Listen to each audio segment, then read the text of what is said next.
We sailed from Longyearbyen yesterday evening. We're only 600 miles away from the North Pole, right in the high Arctic. And Svalbard's amazing, as nowhere else in the Arctic can you see such concentrations and such a diversity of wildlife in such a small area. I've been coming up here since 1995. Each trip is different. We have 6 days to make our way around the islands, exploring as we go. The ice and the weather will determine where we go and what we do, but it promises to be a great adventure. Svalbard is the first tidewater glacier that we've seen on this trip, and it is a spectacular glacier about 4 kilometers across, formed from the snow, falling up above, compressing, and then flowing down towards Svalbard and into Hornsund eventually. I've just fished a small piece of ice out of the water, and you can see the air bubbles trapped inside it. This can tell us something about the nature of climate in the past, the amount of CO2 in the atmosphere when the gas was trapped. Climate scientists all over the world are using this in order to reconstruct the CO2 and other atmospheric gas content and use that to compare with temperature and climate data to understand the history of the Earth and the history of the Earth's climate.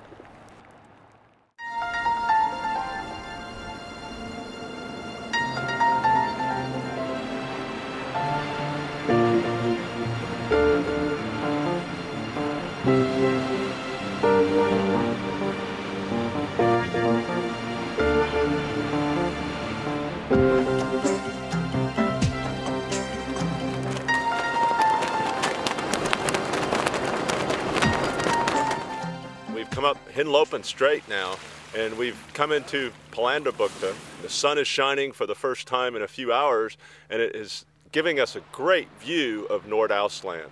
Nordaustland is one of the bigger islands. In fact, it's the second largest island in Svalbard, and it's a wonderful place to see glaciation in action.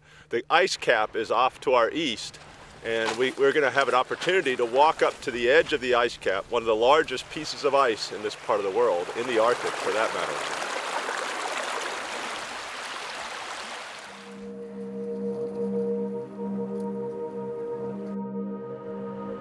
When you do ice navigation, you have to avoid ice, but to find the wildlife you have actually to go into the ice, and you have to have patience because the ship can go into ice and approach very quick, but then we're scaring and disturbing the wildlife, and we really want to avoid that.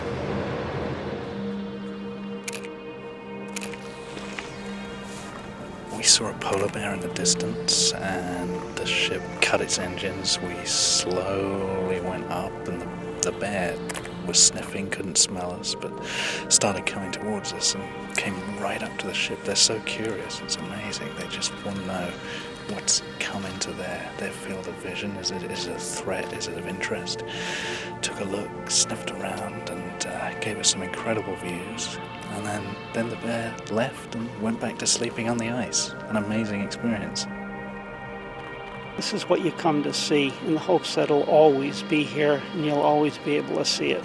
It's the magic of travel, and it's the experience of understanding the world a little bit better and being able to share it with others when we get home. But it's the pictures that we see in National Geographic that all of a sudden we're watching with our own eyes, and it's a very different sense. Obviously, we can see it in pictures beautifully, but here it is in life. Also, both in education, Maddie being a principal and I a retired teacher, so to bring this back is really important.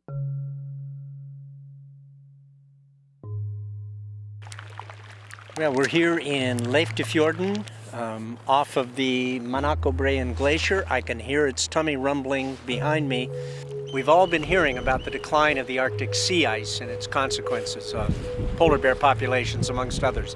Some might be tempted to think, well, we saw lots of polar bears, so it's all a bunch of hype. They're in no trouble at all. I think that would be drawing the wrong message. What we saw was that where there are ice, there are polar bears. Polar bears are hunters of the northern ice. So if the ice disappears, the polar bears will go with it, and that would make it a much poorer planet for all of us. But I really believe that when we take people to the Arctic, I think we've made advocates for the Arctic, and in the process, we are making advocates for the planet.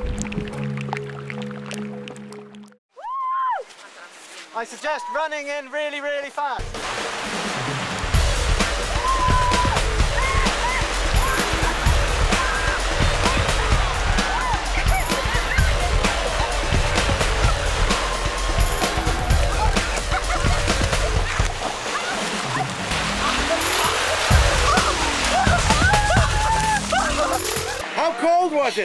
Ah!